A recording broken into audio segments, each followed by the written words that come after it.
Welcome to the Food Founders interview. Today's guest is someone I recognize from Frogcott webinars of yore, and it's really good to see that his ideas have come to fruition. Good coffee being out there in the market. They are some delicious social mixers, coffee mixers, and the range blends exotic ingredients and delicious coffees into social mixers that can be enjoyed with or without alcohol. Not only that, but it's a brand that's committed to doing good as well. So that's be really interesting to talk about that. So welcome, Chris.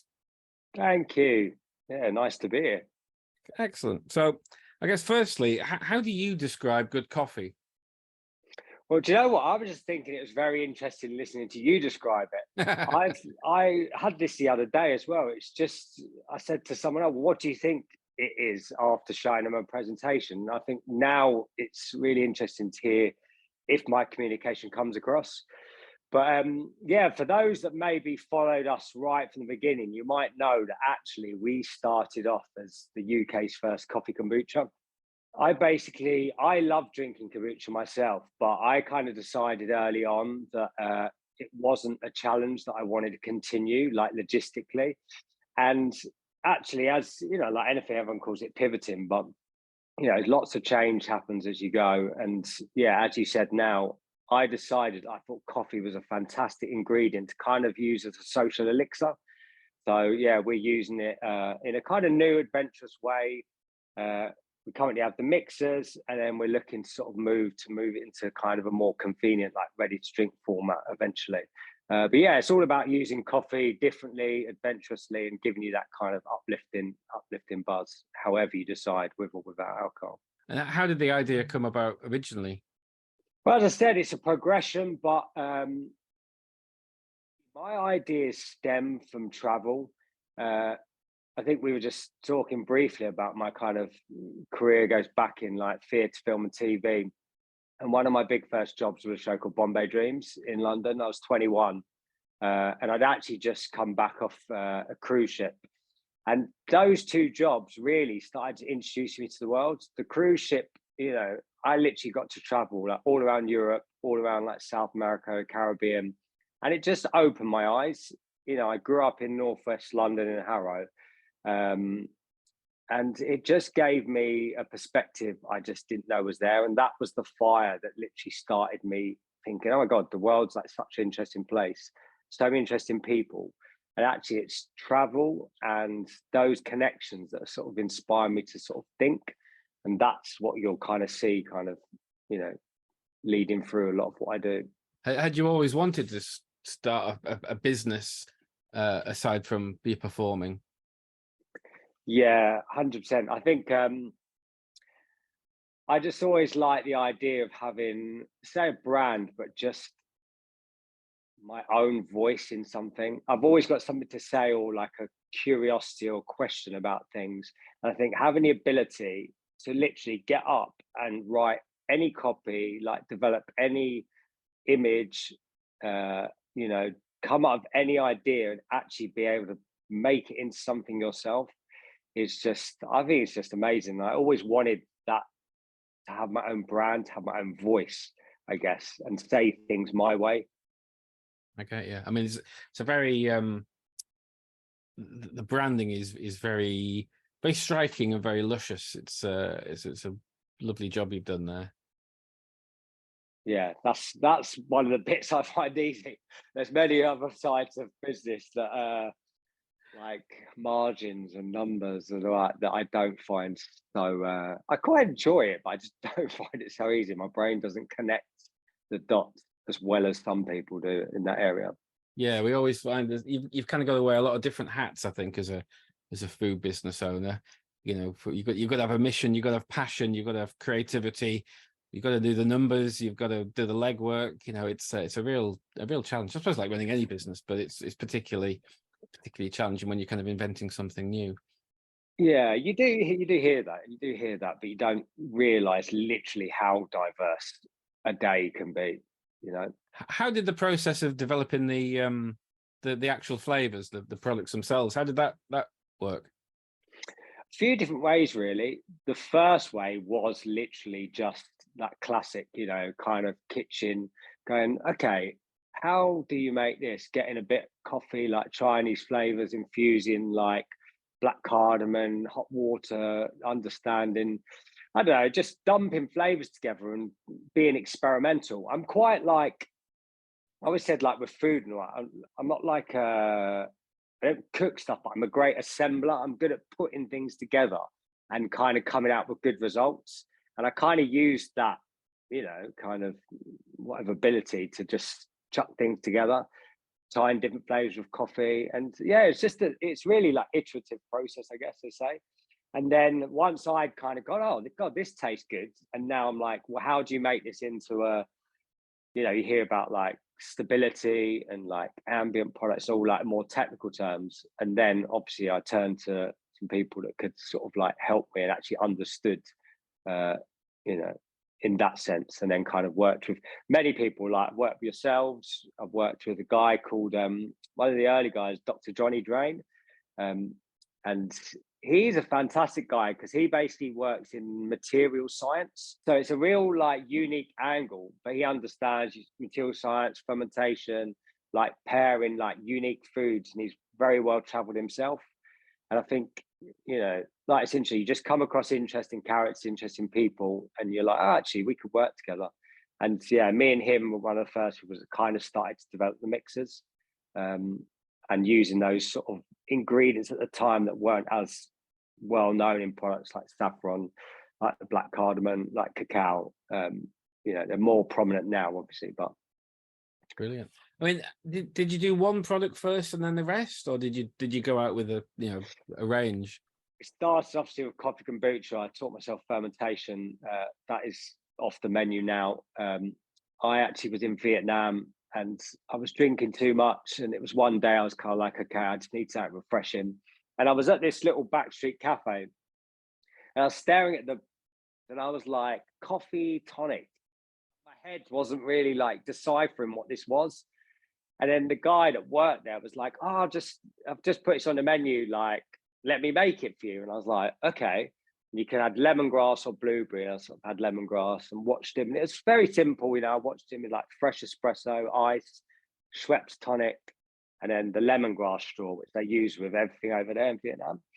And it was just that combination of like freshness, the fruitiness from the lemongrass. And I remember then when I was drinking it, that I was like, okay, this is what I want to incorporate into good coffee.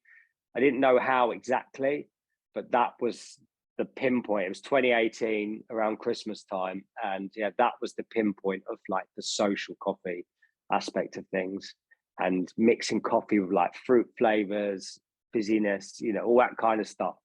That really started that journey of that. So it kind of started, I mean, for you personally, it was so it was a detox day, I'm assuming. A bit far to say that, but do you know what I mean? It was just a moment, it was hot. It was, when you're sort of traveling, it's easy to sort of have a beer or something at any time of the day. Do you know what I mean? Yeah. And I just, was having fun, and I just thought, oh, I want something refreshing. I didn't drink for a few weeks for that bit, and then traveling, and I thought, oh, what can I have? And I just saw this, was introduced to it, and just thought, how have I never thought of this combo before? Very simple, and I just hadn't seen it anywhere either. And still now here, I don't see it that often, and I think there's a big gap there for coffee in this way.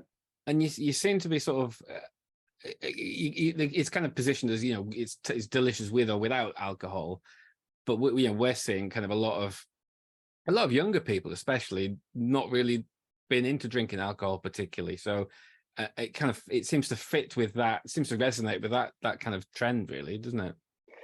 Yeah, it's an interesting one because I think, like myself, I do drink and I don't drink. I've been abstinent for like 6 months at a time, and I really appreciate when I don't. But also, there are those moments where it just like quenches a moment for me.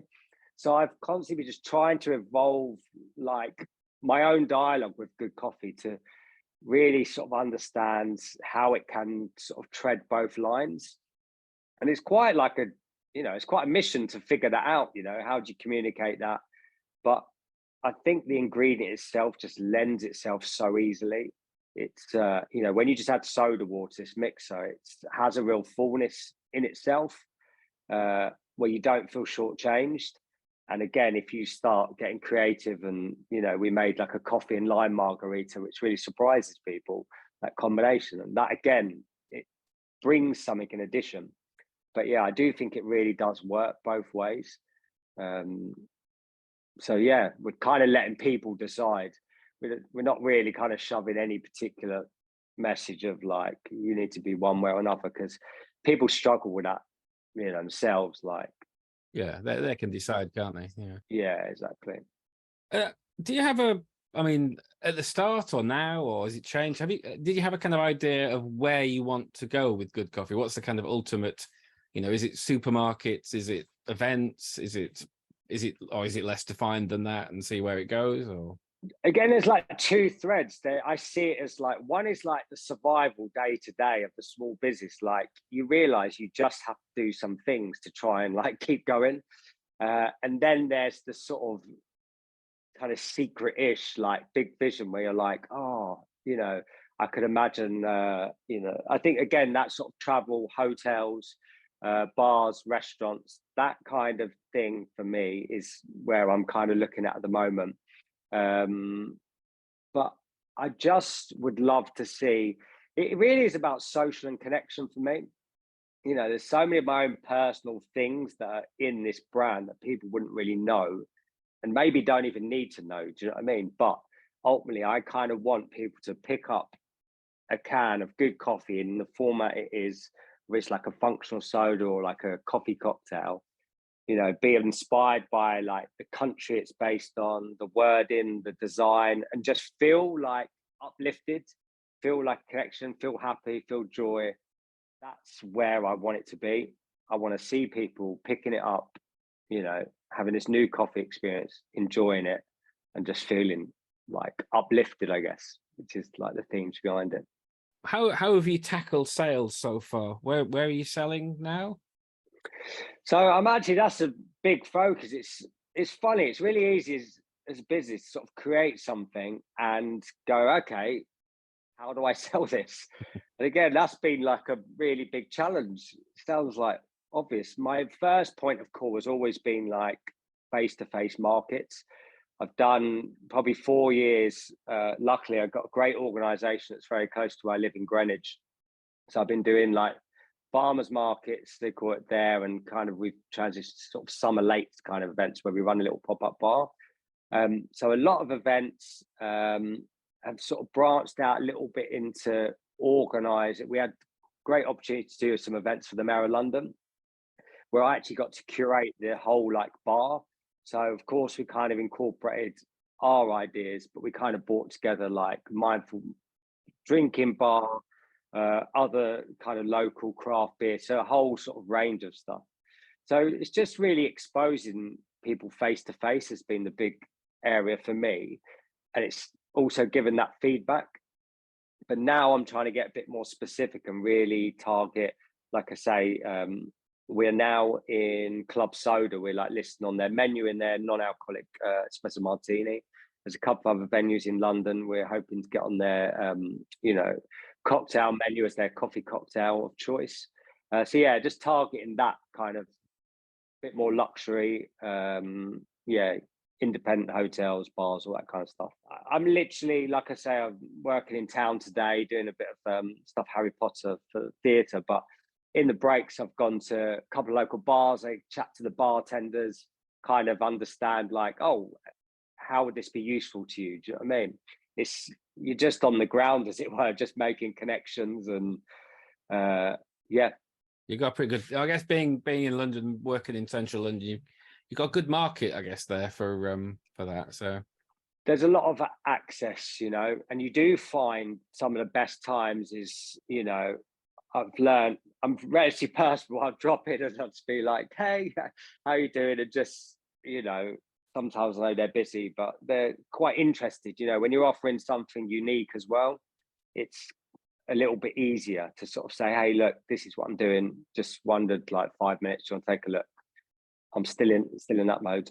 Back when you were developing the products, did you kind of go out and get feedback on did you do events and pop-ups and get feedback on the taste at that stage?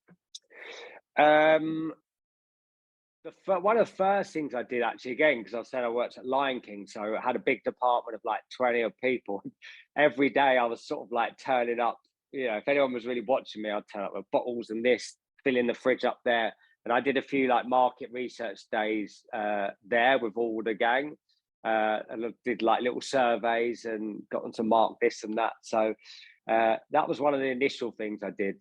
Then I've been a bit more kind of specific and done some of the Google, similar things. My local area have invited people for tasting sessions and all that. And then after that, a lot of it has been observation from the events, really. One of the funniest comments I get quite regularly is, say, if a couple come up or have one person that'll be like, "Oh, coffee and lime. Don't know about that. Let me try it."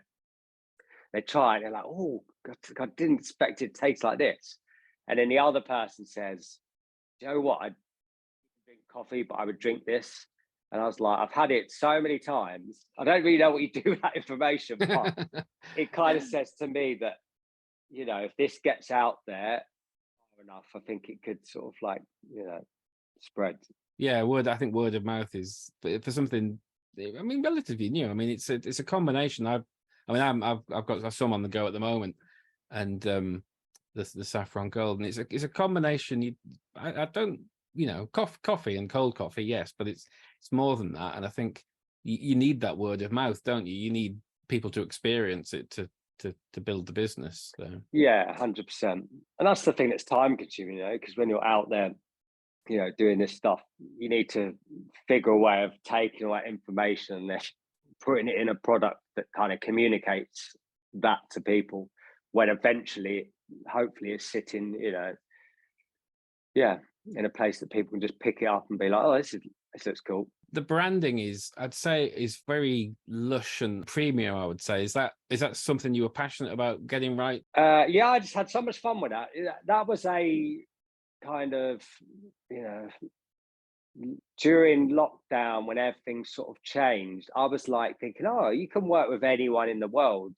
And I was sort of, looking at Facebook posts, and I kind of came across some designer that I liked the look of and contacted them. And Mariana, she was Argentinian, and she was actually based in Italy at this time. We kind of connected, and we literally did all the designs, all of that work through Zoom. And what I loved when I spoke to her is like, I wanted someone like out of my kind of remit, is that the word, or my area, or out of London, where we were getting the same kind of information. I wanted to sort of work with someone that wasn't getting fed the same things I was. And yeah, in answer to your question, the mixers, because they're focused on kind of single luxury ingredients, those mixers specifically, I wanted them to have a kind of like high-end look. After all those spices are, saffron and black cardamom, cacao, they're the most expensive spices you can purchase. And they're all the real deal infused in those. So it was important to kind of convey that. And I think she did a really good job. And then we did a trial run of the ready to drinks, which eventually I want to go back to, which were a more kind of fun, kind of bright, instant. I don't know if you've seen, but we had like a Vietnam, which obviously was the original coffee tonic, Barbados, and India. And they're all, really kind of trying to elicit the feelings of those places, the energy, and just trying to present it in a way that I've not seen done before, that's kind of country led. What's the team look like at Good Coffee? Is it just yourself? Yeah, I was going to say, you're looking at them. Yeah, no, I have the team. I'm a solo founder, but I think we all know, like, there are just so many people, fortunately, like willing to help. I'd say it started off with an organization called Bread and Jam. They are sort of the ones that are leading the way, in the sense that it's just such a great community of everyone really on a similar mission. Do you know what I mean? And if it wasn't for them, they really opened the doors to all the initial people and information that kind of has got me here. But yeah, there's been so many people, literally, I would say like 1,000, you know what I mean, at least, that I've connected with over the 4 years that have had some input. into what I've done. And the mission to do good as well is something that's kind of obviously discussed throughout the whole business and the brand. Can you talk a little bit about what that means and the sort of things you've been doing? Yeah, I can. I'd say actually the main cursor, or 50-50 really, but one of the big points of calling it good was actually for myself. It was kind of like a guiding moral compass, because I just realized it's very easy to take shortcuts and make decisions that maybe aren't in the best interest to get you to where you need to go. And I think it was a reminder for me to hold myself to a certain standard. But on the other side, yeah, absolutely. Like, I mean, I did realize one thing. I think trying to do good, you need to generate money. And I think a lot of us businesses start from the beginning thinking that we can, you know, donate this, that, and the other, like straight away. And I did do a bit of that, but it's tricky. But I think ultimately it's a guide to, as we grow, to really look at where we can do some things. And at the moment, it's quite simple decisions like where we get our coffee from, the types of coffee, you know, how we make our products with, you know, no kind of preservatives and artificial flavors, all that kind of stuff. And then we've also worked with it's a digital outfit called Work for Good, and they basically enable you to legally give money to charity. So we've done 3 kind of, you know, mini little fundraisers where on those moments we've said, okay, like an event, we're going to give like 5p or this of every sale. So we probably, you know, donated around £1,000 maybe to 3 different charities. And yeah, it's good because you can just choose the charities that mean something to you. We've done a creative one. We've done turtles out in the Indian Ocean. Yeah, stuff like that. Oh, wow. And that's why you're kind of growing the bit while you're growing the business as well. That's quite amazing to be able to do that, I think. Yeah, just little things, you know what I mean? But I think ultimately, I think if we're really like successful business running, I would love to do, you know, if there's surplus money, I would love to do some good stuff. Do you know what I mean? Yeah, well, it's a good it'd feel milestone, I great. guess, when you've got the surplus money that you've got that decision to make. So Yeah, we'll see when it comes, eh? and what are the plans and the goals for the next couple of years? Do you have are you working to a business plan, or are you less structured than that, or? Yeah, I'm trying to be more structured. I am a very like visual dreamer. You know, I contain a lot in my head, you know, and kind of work with it. But I'm trying to be a little bit more goal orientated and specific, which I don't find that easy. But no, the immediate plans at the moment is really containing all of what has been done in the last 4 years, specifically the last couple of years, and we're putting our pitch together, and you know, getting that all message clear. And we're looking for investment because we really want to bring this idea into a more like convenient format, so people can pick it up and enjoy it. You know, I enjoy all the markets and events, but it's really been a good like sort of market research, I guess. Do you know what I mean? Yeah. But yeah, really want to move into a kind of ready to drink format, I think is the way for us. Are there any brands or businesses that you kind of aspire to be like, or you find inspiring?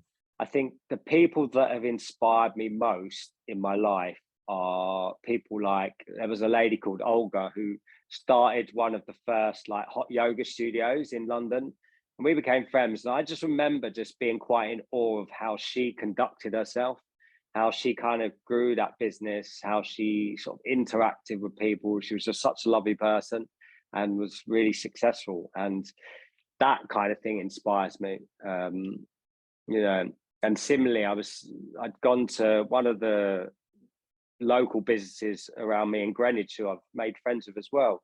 I said to them yesterday, I'd visited their pub called the Green Goddess, and I was looking at their sign whilst I was waiting for them to arrive. And I was just thinking, we'd spent about 4 years of markets together, and I've heard all of their stories of all of their problems, of how their challenges. And I was just thinking, this place now exists, and all that work they've done to bring it into physical food. I was just like, if you really keep going, I think that's the main thing I've got going for me is perseverance. And I hope that's what's going to pay off. So those things inspire me. Yeah, I think perseverance and the ability to wear many hats is pretty key. Just the one hat today, mate. Brilliant. We have got a question. I guess the question is really: are you going to develop more flavors, or are you going to focus on what you've got? What's the future with the product range? So we've actually already developed. So, like I said, we did a trial for the ready to drinks where we have 3 flavors, which are lemongrass and ginger. We've got chai and vanilla, and the grapefruit and orange. And also developed a sort of functional range because I want to move the coffee like functional with mushrooms, so that kind of thing. So we have 3 of those developed as well.